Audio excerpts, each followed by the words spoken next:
So this is the third video that I'm doing on Courtney Clenney's personal app notes from the Notes app in her phone. In the first video, we looked over some of the stuff with the Aspen trip and when Christian was cut up in the face. In video 2, we worked forward up until April 3rd, 2022. And in this video, we're going to start from when their on and off again relationship started to become an all the time relationship in the spring of 2021, all the way up until they're looking to move to Miami in the beginning of 2022. And remember, this is an exhibit that's in discovery, but that doesn't mean that all of it or any of it will come in as admissible evidence in trial. For the defendant to have a fair trial, the things that are introduced as evidence and shown to a jury should be more probative than prejudicial. With that foreword out of the way, let's get into it. So here we have this note on March 8th, 2021. I hope you're doing well. I just wanted to let you know that my last calibration appointment for my interlock device was completed about a week late due to the winter storms in Austin. Also, that karma was replaced because the original was faulty. Calibrated the device again today, just keeping you in the loop. Thank you, Courtney Clenney. So it looks like she's typing this note before she sends it to the appropriate place. And again, I am skipping anything that just notates a phone number or, is a grocery shopping list. But the next relevant note is March 18th. Thank you for not giving up on me. I don't take the way you've pushed through all the hurtful things I've put you through for granted. I'm genuinely sorry for your ear and arm. That never should have happened. I meant every word I said at dinner, night before last. I'm not someone that can drink heavily, and that's okay.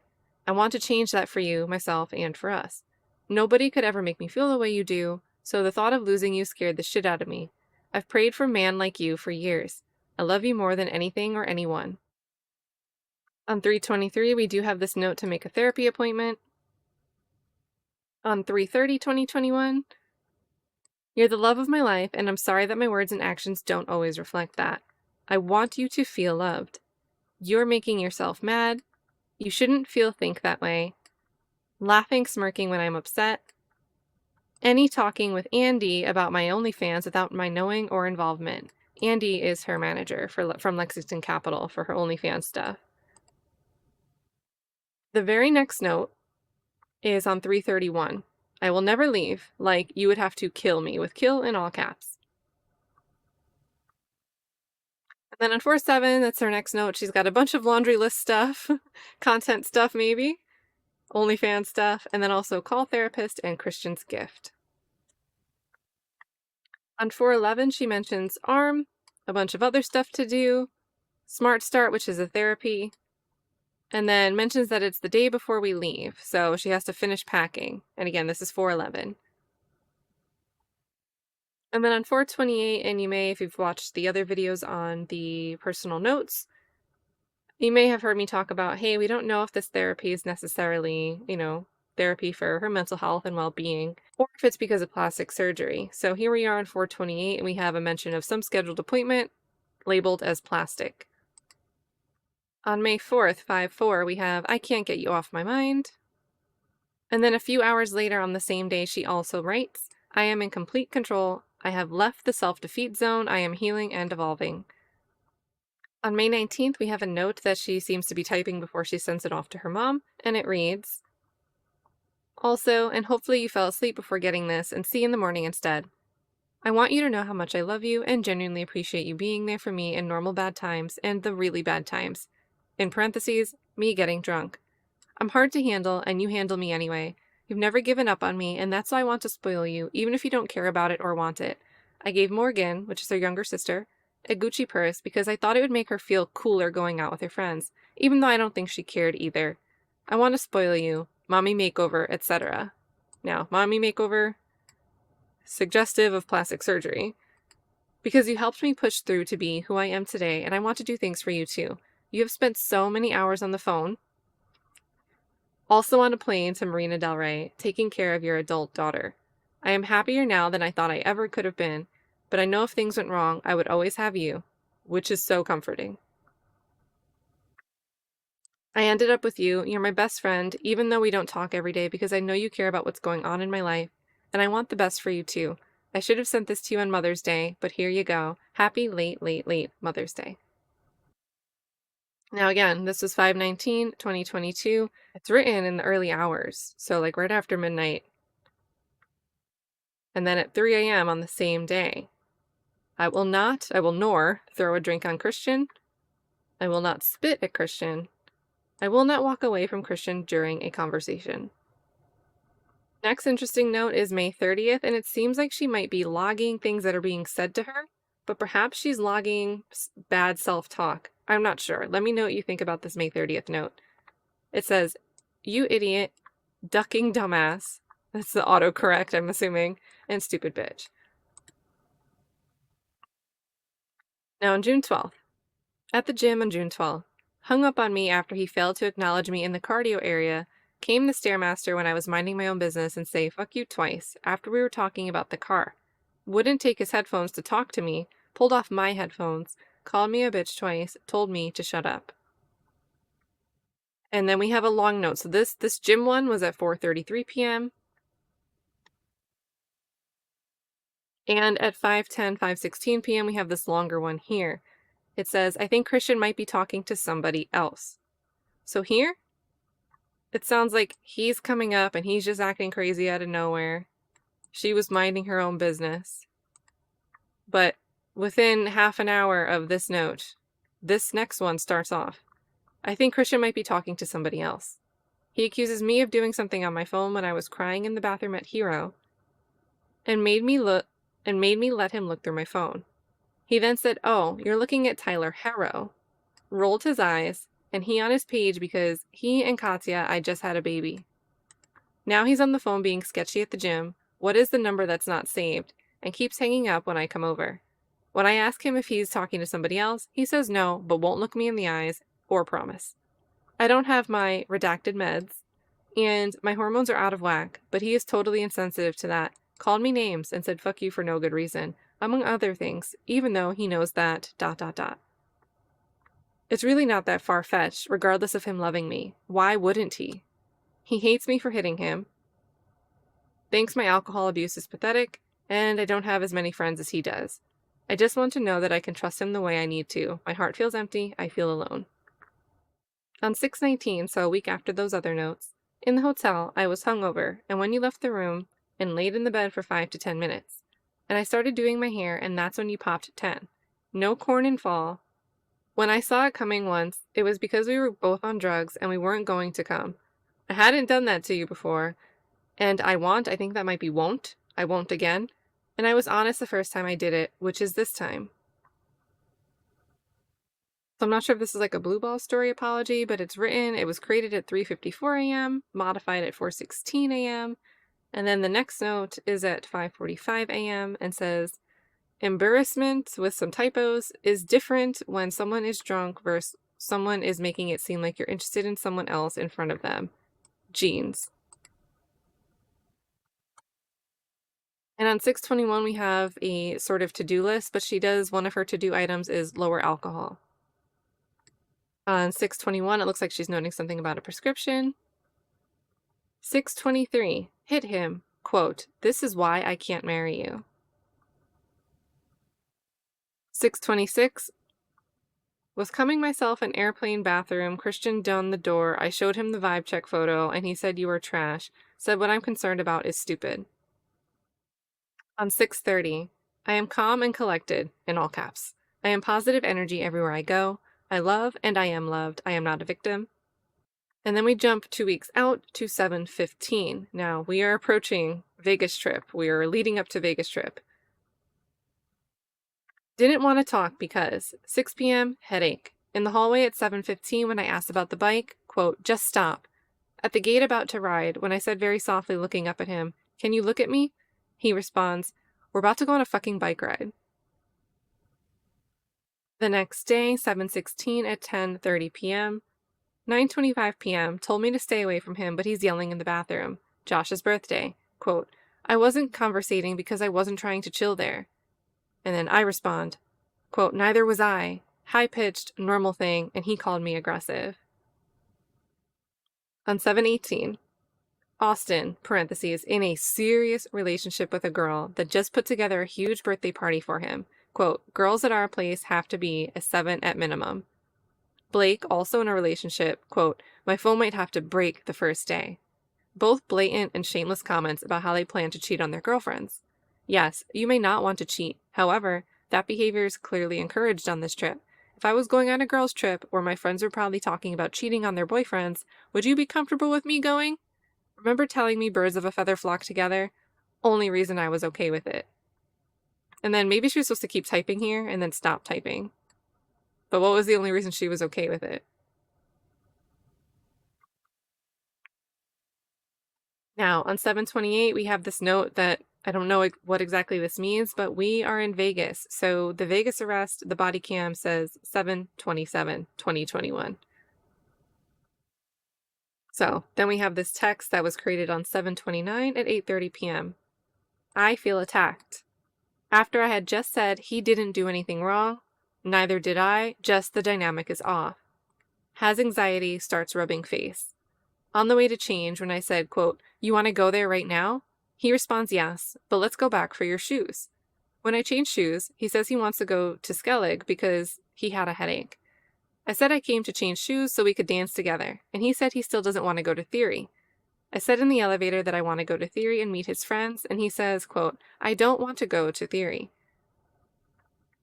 In Lyft on the way to Skellig, I asked if a headache is the only reason he didn't want to go to Theory. He said yes. I said, put it on my life, and he says, yeah, in quotes. And so when I say Vegas arrest, we're talking about on 7/27.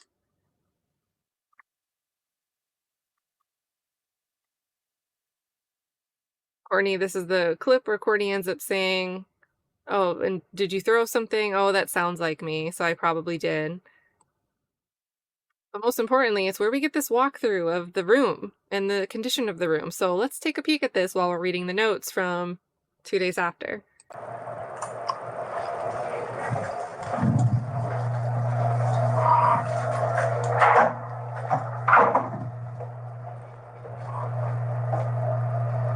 There's a bunch of cigar wraps on the ground. Nice camera. So remember when she would say what if she said it was water? Guy's boomerang. Or a glass out of it, or something. The story is that he was sleeping on the couch, and there's the glass cup, and then we're going to see garnishments from alcoholic beverages on the couch. Okay, I see what you're saying. And then you can't see it in our photos, though. You can see that area where it's obviously wet. Okay. Yeah, so those are straws from the drink. You can see that pretty clearly.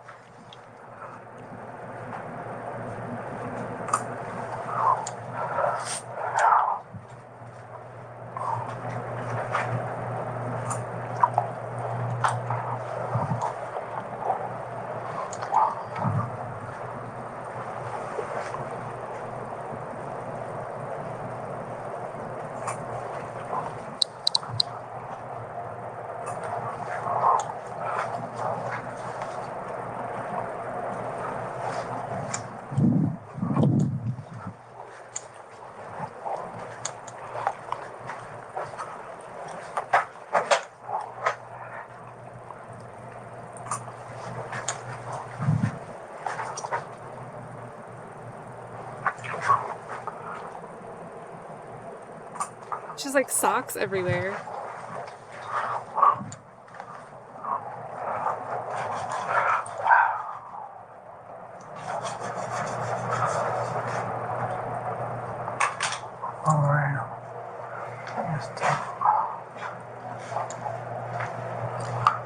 So he put the line back together? Was that a line he scraped together?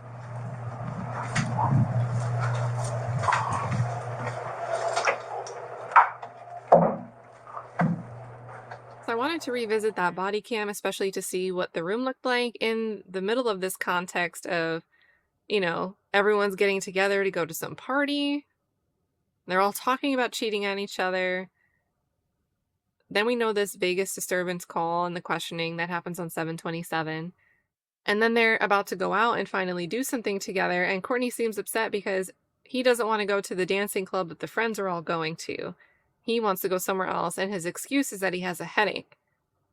And she seems to clearly know that that's not the truth, but She's not postulating here about what the alternative could be. She just seems to want him to say, no, we can go to theory so you can meet with my friends. That's my read of it. The next relevant note we have is on 8-6. It says, do you want to do something together later since it's Friday? Yeah, high-pitched. Why don't you think of something to do? And then under his breath, it's always me, then denies saying it. Now, they've been fighting. This is part of the Vegas argument that we've done nothing but sit in this room and be hungover and whatever. We don't actually go and do anything together. Here they are in 8-6, alluding to as much being a problem again. On 8-7, I ask if something's up. He says, I'm good, chillin'. Then they're watching a movie, but admits to it later. Productive, saying something is up. Comes and gets in bed aggressively. I just want to see what you're doing. ... You're not here to hang out. Yes, I am. And then on 8-27 is the next relevant note we have, and it says, you make me excited for the future. I've been excited for the future before you, but this is the first time I've looked forward to it because I do another person. Then on 8-28, words hurt. Name calling. Parentheses, asshole, mooch, fake, etc. Bringing up trauma, parentheses, i.e. dad. Now, if you watch any of my early Courtney Clenney content, I got upset with the state. And if you watch my recent stuff, you know I've had some criticism of them now. But in the beginning, I was pretty lenient towards them. I was like, all right, glad they finally brought charges. They're looking into this. They're taking it a bit more seriously. Let's see where it goes. But at one point, it seemed like they were asking for a gag order against the defense. And then when the hearing for it started, they had a pretty narrow request. One of their main points of contention was that Frank Prieto went on an interview with Court TV, not Courtney TV, and started to talk about how Christian Obumseli was the victim of SA abuse by his father. And the state wanted a gag order against Frank Prieto for going on and saying that. And at the time, I was like, well, if it's out of left field, and that's a very narrow scope, that kind of makes sense. It's way better than asking for a gag order against someone who has the right and the duty to defend their client in the public arena.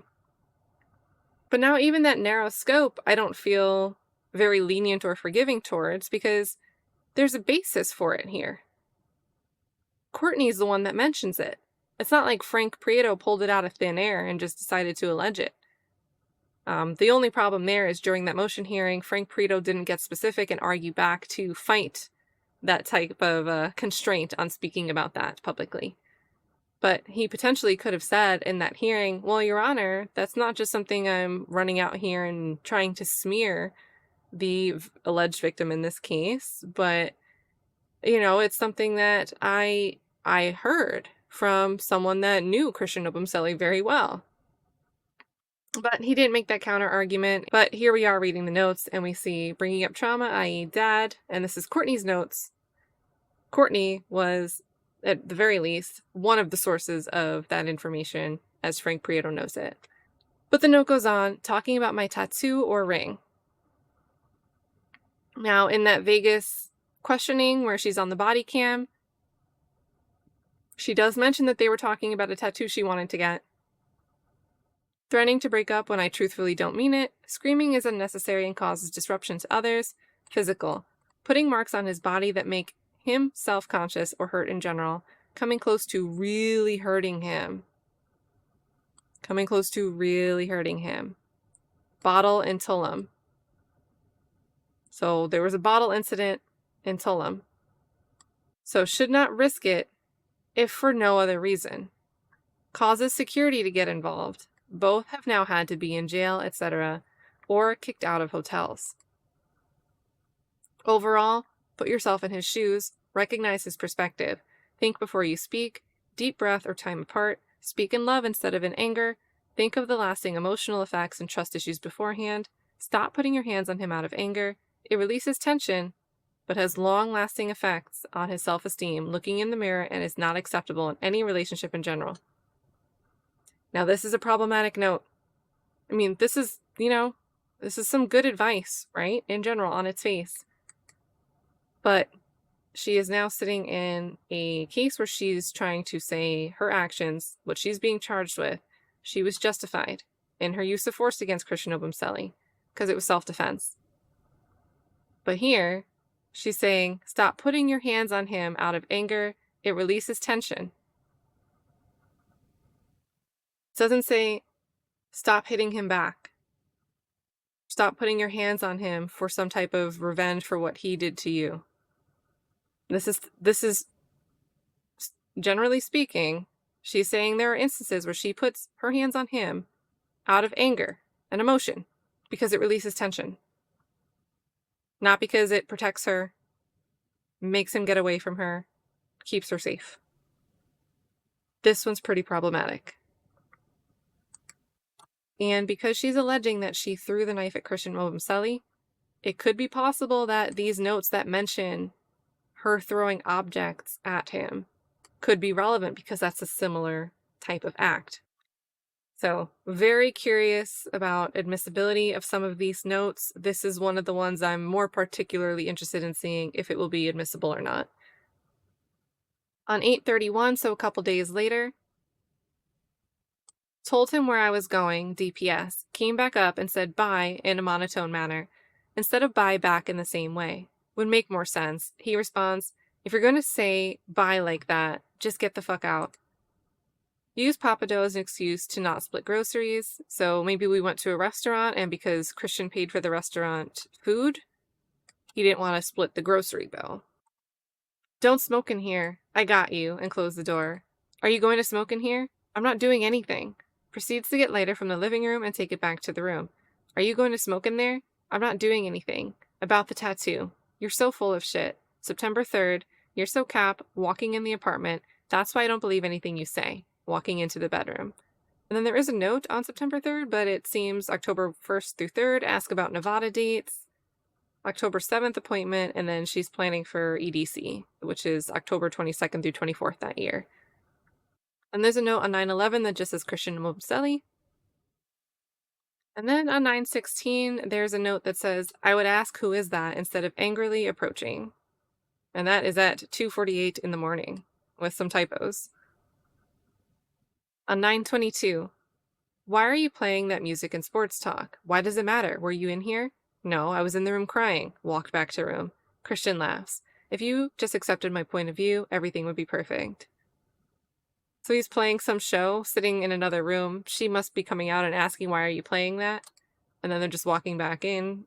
So this sounds like it might be one of those situations where there's tension. It's not rising quite to the level of an argument breaking out.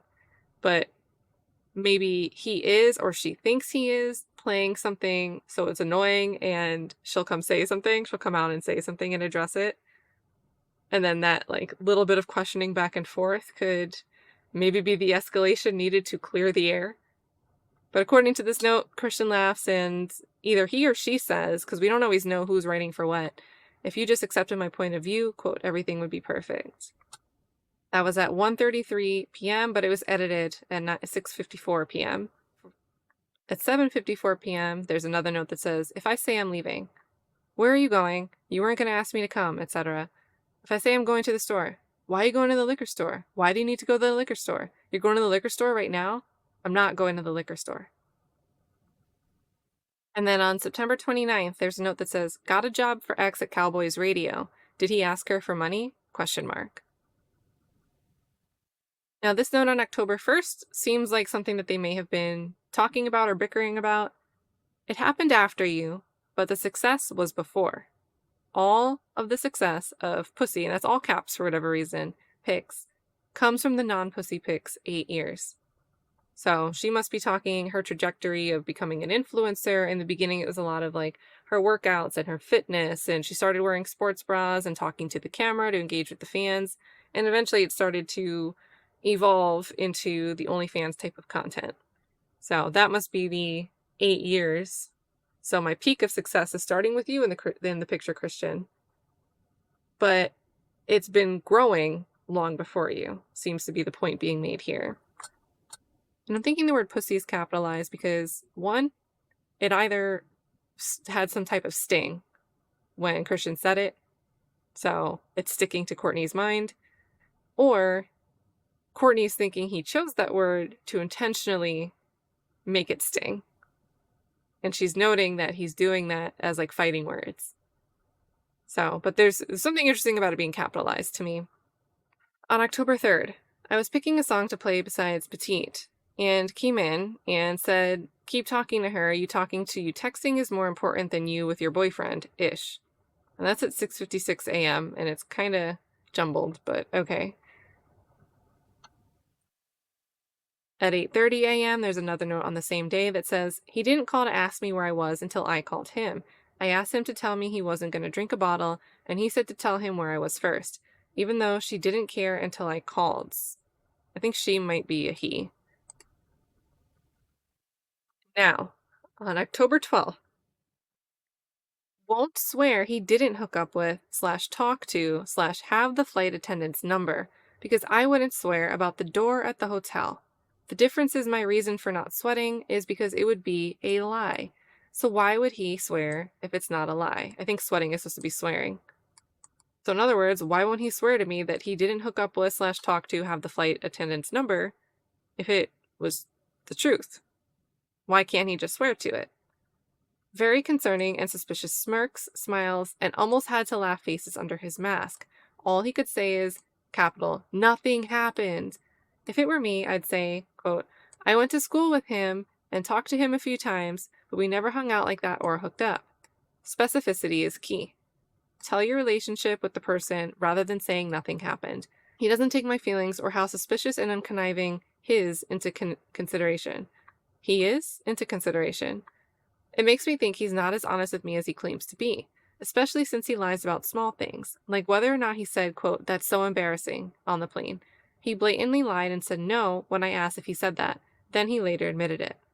And before I get on my soapbox or go down a rabbit hole about it, it's one of those things where if you're in a situation on either side of this, and maybe you're the person that's telling the truth, but you keep getting pressed about it, it might be a good thing to consider, what's my limit, what's my threshold, what's the course of action if this doesn't change? And how do I communicate with the other person that this is a deal breaker for me if it continues? On the other side, if you are constantly worried that somebody is talking to or handing out their number to somebody, and you feel like they don't communicate with you, they're not honest with you when you try to communicate with them, what's your threshold? And what's your exit plan if things don't change to become something that you're acceptable with dealing with being in a two-way street, a two-person team? Because let's be honest, this isn't the only relationship where this type of dynamic that's highlighted on the screen right now is present and is problematic. And of course, I'm not saying that every relationship that has these problems will escalate into something where one person's no longer on this earth and the other person's sitting in jail. But even if the worst thing that happens in a relationship with this type of dynamic being present is just arguing all the time and having headaches, how do you navigate that and do better for either each other or for yourselves in separate ways? There's always a lesson. These next two notes on 10:15 is Courtney and Christian are CC'd as parties in them, and it's a bunch of addresses and then a bunch of URLs. It looks like they're looking for apartments in Miami because we're not too far out from when she actually they move into Juan Paraíso. On 10:23, rolled your eyes when you came in the room after Sydney and Trent got there, and I didn't know why. Should have just said what was bothering you. I said, don't walk away from me, and you said I will if I want to. Outside of Les's. Hits hands up to the door to hear LMAO hears, and then it cuts off. And this was created originally at 6 in the morning, but was modified later that day. Now move a week forward. It's Halloween. It's 10:31. And it sucks when he is acting negatively toward me and not talking to me about it or acknowledging it. But what sucks more is when I finally decided to have a good time and brush it off, and he criticizes me for what I'm doing, such as dancing, laughing, smiling, or talking to friends when we're not getting along. And then that reverts me straight back to the sad mood, and then there's just no getting out of it because she won't be nice to me. He? Maybe she. And then she won't let me associate with anybody else happily. Are these both supposed to be he? I think those might be typos, both those she's, but... And then there's a note on 11/4 that says 10 plain vodka, 22 drink in Atlanta, and 100 SLS. On 11/5, quote, okay, let's grab a drink then, ... as opposed to looking around everywhere but me and then saying, quote, Courtney's going to do what she wants, right? And then I don't want to show the parties here because it's like her mom's contact information's there, but it's her and her mom CC'd, and there's this list. She wants like stuff for her apartment, and then it also says personal breathalyzer. And then on 11/10, I think she's logging a dream. I've seen her do that in some earlier notes that we haven't gotten to yet. But it just seems the way it's described, it doesn't seem like real life, but maybe it is. So 11/10, could move my bone around from outside, straw was almost poking through skin, peeled back, bone was plastic, a bone fell to the side. On 11/16, I feel pretty blah when it comes to talking to Christian. He doesn't acknowledge the reality, just ignores it and puts attention on something else. He won't engage in a real conversation with me about what he does / what happens. I don't know what to do. I can't handle this dynamic much longer. On 11/20 at 4 in the morning, Uber canceled because of you, in quotes. After sitting away from me at the bar and claiming nothing to have followed me. Later that evening on 11/20 at 6:30 p.m., I need to remind myself that Christian has done a lot for me and that yes, he may be mad because of what I do, but he still loves me and would do anything for me, and that's why he's my best friend. I hate him, but I love him so fucking much and will do anything for that man, and I know he will do the same for me. I know he doesn't show love that much, but I need to tell myself to help Christian get through not showing physical touch, rather than getting sad because I don't see and feel it a lot anymore. And on 11/21, she has a note here. It's like a to-do list, but it does mention emailing the surgeon about meds. On 11/28, Christian sees sloth on Selling Sunset and asks if it's an orangutan. And then there is a preliminary questionnaire in her notes on 11/30 that she's interested in having some surgery on March 22nd, on March 2022. And it says smoker, no, alcohol, socially. And then it says, are you looking to have surgery with Dr. Earl or Dr. Vidal? And he says she says she's originally inquiring about Dr. Earl, but found Dr. Vidal's work great in the process. Now, Dr. Earl is a member. He's the president of the World Association of Gluteal Surgeons. And if you remember, if you were with us when we were looking at the notes from March of 2022, she did have that note about BBL and how Christian wanted her to get it. And here she's scheduling back in November a potential March 2022 date for a surgery of some kind. And this was at 2:51 p.m. At 11 p.m. the same day, don't ask him what he's doing in his phone. Do not physically hurt him. Stop calling him out of his name. Stop spitting, period. On December 4th, hurts on the outer part of shoulder. Internally, earlier was hurting in the front. This is a long one, but on December 5th at 11:08 a.m., he has said more than once, quote, I can never break up with you. There's an imbalance now because you were willing to close the curtain on what was meant to be a life together. I'm not blaming you or trying to make you feel bad, just letting you know why it's making me frantic and so annoying to you. I'll stop talking about it for now and internalize it. I thought we were a done deal no matter what. I'm just devastated you actually wanted to break up. I have always deep inside been sure, even at our worst points. I never expected you to love me at my worst, but that's what you showed me. Now you see the ugly, hurtful part of me, but you finally cracked and decided you're done with me because I don't deserve you with the past behavior. I'm trying so hard to be nice, and I keep talking because I'm just hoping you'll say something like you're finally over it. Parentheses. Yeah, we're together, but it doesn't seem like you want me. I wouldn't like that version of me either. My future has you in it, but the way you look at me and won't give me a sign you really do love me, you're a part of me and it seems like you're disgusted.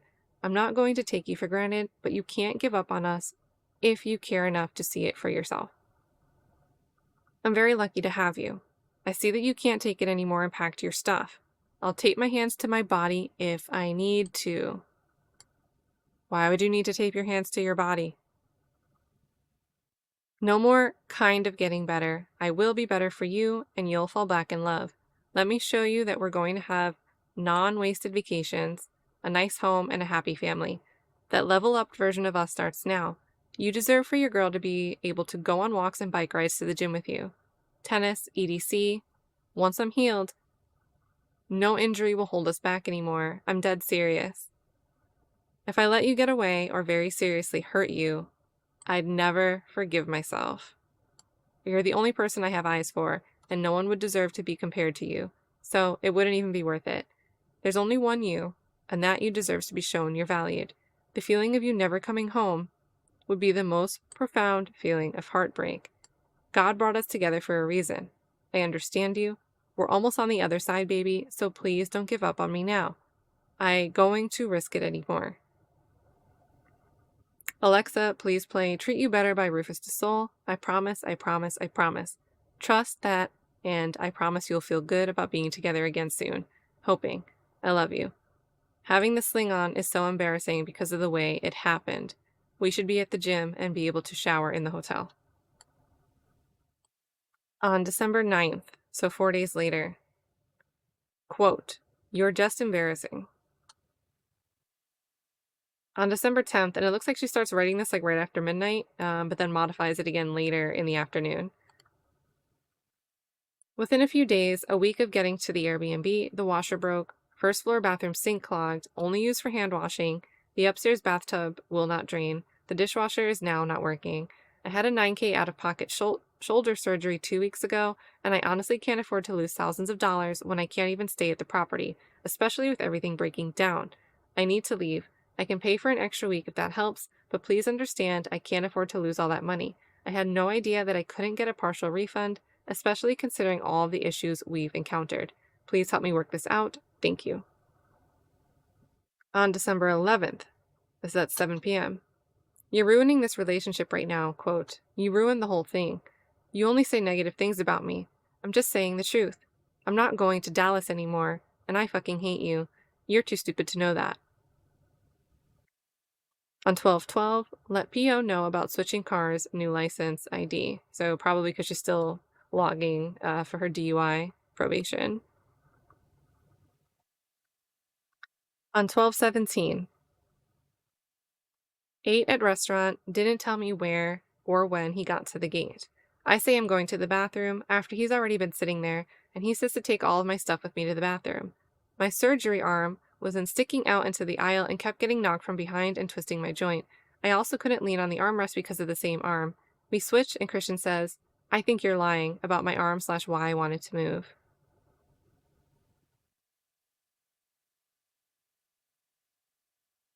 And then on 12/19, she has some notes about lipo and how she wants her body to be shaped. On 12/20, was just about to text Christian that I got shrooms and bud, but decided not to because he doesn't want to hear from me. When my name pops up on his phone, it's not going to make him happy and think I'm just texting him to text him or think I'm blowing him up again. If he responds, he will ask, from who? Then almost positively be short with me /irritated/annoyed, even though it's normal. Then I'll be upset again. I'm writing this now just in case there's an issue later on and he doesn't think I was really going to text him. 12/21, 7:06 p.m. You don't play fair when you don't want to talk. Then on January 1st at 5:30 in the morning, there's an attachment, but it doesn't work. I wanted to go to dinner, but I didn't want to go to dinner with you. You're not being a cool diner date. Yeah, whatever, I don't either. Why would I do anything you told me to do or anything you asked of me when you were hurling nonstop negative energy? Bad vibes all the time nowadays. I'm trying, but if you believe you actually know me, you should see that and be excited with me. No more spiteful car/Lyft stunts. Just like I've decided to get my anger in check, etc. Classes, today stating the motion of hitting, but thought before I acted.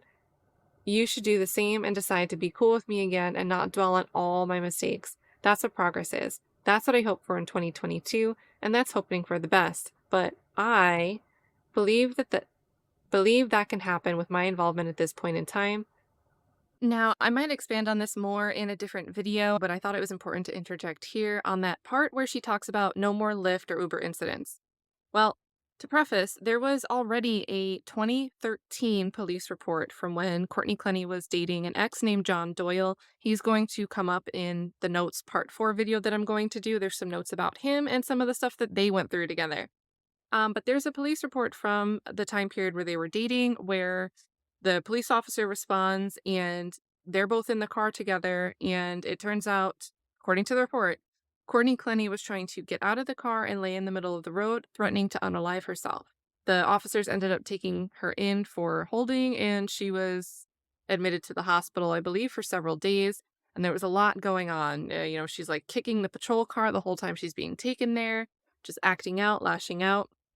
And then there's also with Christian Obumseli, one of the videos, it's a 7-minute video, so we're not going to play the whole thing, but I'll do a separate video on it possibly, where this happens. So I'm going to play it and then we'll get back to the note. Myself. Baby, please. Just get in the car. Just please. I'm sorry for calling you stupid. You will never hear me doing that. It was not right for me to do that. Please, baby, don't kill yourself. You will never protect me. I will. Somebody was being horrible to me. Okay. You defended them. Okay, just tell me in the car. Get away from me. Get away from me. Get away from me. Stay here. You're gonna. See? Your dogs are your. See, you just said stay here. Fuck you. Wow. Wow.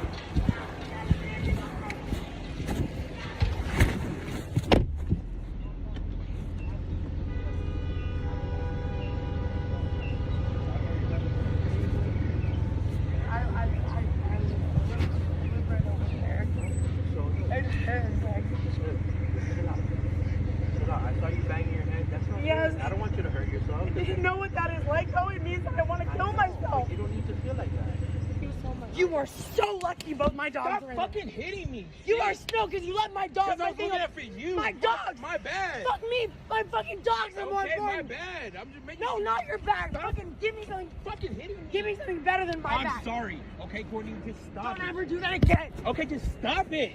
It's okay. Stop. Later that day at 4:48 p.m., got angry and deleted my video of our conversation, but decided to play a recorded conversation from his phone to me while I'm trying to eat. Hypocrisy.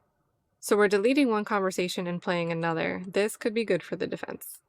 Also on January 1st, but now at 5:30 p.m., he laughs at his friends' inside jokes like the, quote, always strapped thing with Dwayne / his mom, grandma, dad trauma, and I, being locked out, won't answer him. Stocks and crypto plus God. He grew up around women, so is generally respectful of women. He has deep pain from the trauma his dad inflicted on him through SA and absence. His mom and grandma are most likely the ones that set the Christian example. When I keep talking after he tells me to stop, being spit on or hit, locked out, me associating with males in any way. Yes, he is a Christian and talks to God every day, left college after praying on it, and getting a sign / believe God brought us together, so he had totally commented to his current relationship. Committed? I think commented might be committed. So he had totally committed to his current relationship, learning stocks and crypto early, / leaving college, / moving to Austin, / returning an engagement ring, grandma, mom, old friends. God, me, financial freedom to work for yourself and be wherever you want at any time. Having a family, instant compassion or silence, weed, his work, ? Sometimes. Me being goofy / his friends going to Dallas, leaving the house, or sitting in silence, pray. Now on 1/5 on January 5th, I just can't wait for you to go to Amsterdam. We're going to go to the Heineken building and trip shrooms. Is that a beer plant? Yeah.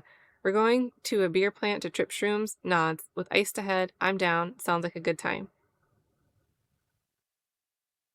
On January 6th at 1:41 a.m., ruined whole relationship, ruined the fun, smoking and going to bed. And then on January 8th, there is a U-Haul note, so this might be right when they're moving into One Paraíso. On January 8th at 9:21 p.m., when are you coming back? 10, 20 minutes, laughs. At 10:10 p.m. the same day, the grandma vase situation. Aggressively shats a box and then knocks over my face, looks back at it, continues walking. He says he was going for a broom. He didn't seem bothered by it at all, though. I told him it's my grandmother, is vase, and go into the bathroom. It's silent for a little bit, and then I hear him say something followed by a quiet, why is it on the ground? Blaming it on me indirectly like always. He says he apologized before. He said, why is it on the floor? But it doesn't even honestly matter the most. What matters is him saying, "I apologize," with a nasty, condescending dot.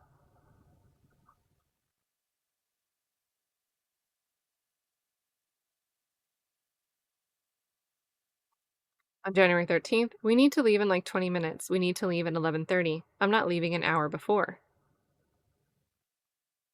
On January 21st, it seems like she's picking up codeine for her hands.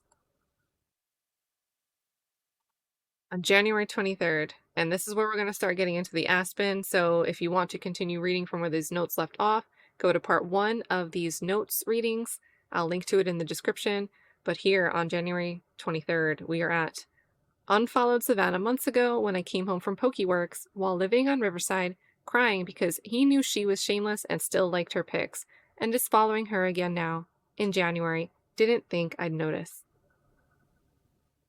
So that really takes us through most of their relationship. There are some notes from the beginning of their relationship. I will include in a different video her notes, her take on how they met while she was on a content creator trip and was actually hooking up with somebody else, but Christian happened to be there. But that's really the first time that they're interacting and meeting. They eventually come together, start dating, and then they're on and off, and it leads up to the notes that we started reading at the beginning of this video. So again, if you want to check out what happens after this in her notes, go to part 1 and part 2. That will take you all the way up to April 3rd, 2022.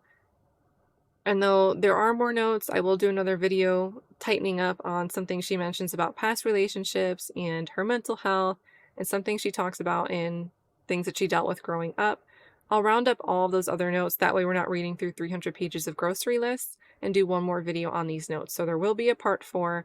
It won't be that pertinent to Christian Obumsili specifically. There'll be more about Courtney Clenney's background and how she may have gotten to have this kind of extreme emotional reaction that we see evident in 2021, 2022, and up until the day. So with that being said, one more reminder that everything we're reading here is available through discovery. It's public record, but that doesn't mean it's going to be admissible at trial. There's rules of evidence. Just because someone's on trial being charged with a bad thing doesn't mean that anything out there that makes them look like a bad person or someone that lacks judgment in a moment is admissible. And we shouldn't want that type of evidence to always be admissible. Just want to make sure that point is driven home. But beyond that, you guys, we read a lot of notes here. Let me know your thoughts on, there's a bunch of them, but if you have thoughts on any of them, drop something in the comments. And let me know your predictions on whether you think certain ones are going to be admissible or not when it comes to trial time. Other than that, stay tuned for part 4 if you want to see more of the journal notes. And if you want to stay up to speed with any of the motion hearings, or come join us in a live chat when the Courtney Clenney trial actually starts. I do plan to stream this trial live and have the chat room going. So hit the subscribe button, hit the like on your way out. Take care. Thanks for joining. And hopefully if you want to say hi in the comments, thank you for that too. Have a good one now. Take care.